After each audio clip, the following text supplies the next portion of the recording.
रात का समय था। सिया एक रहस्यमयी इंसानी बिल्ली अपने पुराने कमरे में अकेली बैठी थी। कमरे में एक बहुत पुरानी घड़ी थी जो हमेशा शांत रहती थी, लेकिन आज अचानक घड़ी की सुइयां उल्टी घूमने लगी और एक तेज रोशनी कमरे में फैल गई। सिया ने डरते डरते घड़ी को छुआ और अगले ही पल सब कुछ घूमने लगा। सिया होश में आई तो उसने देखा उसके चारों तरफ राजा, रानी और सैनिक थे और वो एक प्राचीन महल में थी। राजा ने सिया के सामने आकर कहा, देवी माँ आप लौट आई, अब हमारा राज्य बच जाएगा। सिया चौंक गई। उसने पास के दर्पण में देखा, वह अब इंसानी रूप में देवी जैसी खड़ी थी। उसकी आंखों में हल्की बिल्ली जैसी चमक अभी भी थी। राजा ने बताया कि राज्य पर शाप है और केवल देवी का बलिदान ही उसे मिटा सकता है।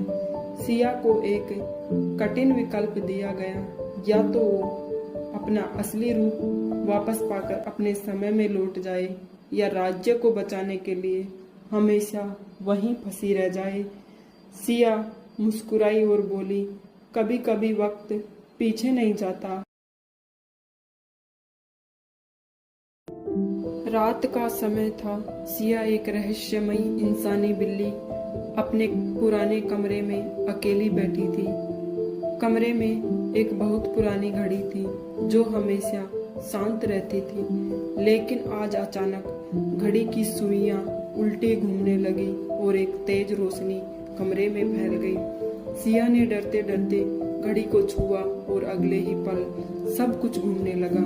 सिया होश में आई तो उसने देखा उसके चारों तरफ राजा, रानी और सैनिक थे और वो एक प्राचीन महल में थी। राजा ने सिया के सामने आकर कहा, देवी माँ आप लौट आई, अब हमारा राज्य बच जाएगा।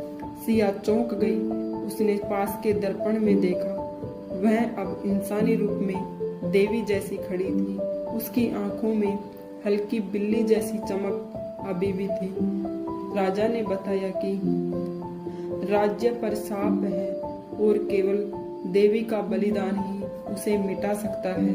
सिया को एक कठिन विकल्प दिया गया, या तो वो अपना असली रूप वापस पाकर अपने समय में लौट जाए या राज्य को बचाने के लिए हमेशा वहीं फंसी रह जाए। सिया मुस्कुराई और बोली, कभी कभी वक्त पीछे नहीं जाता।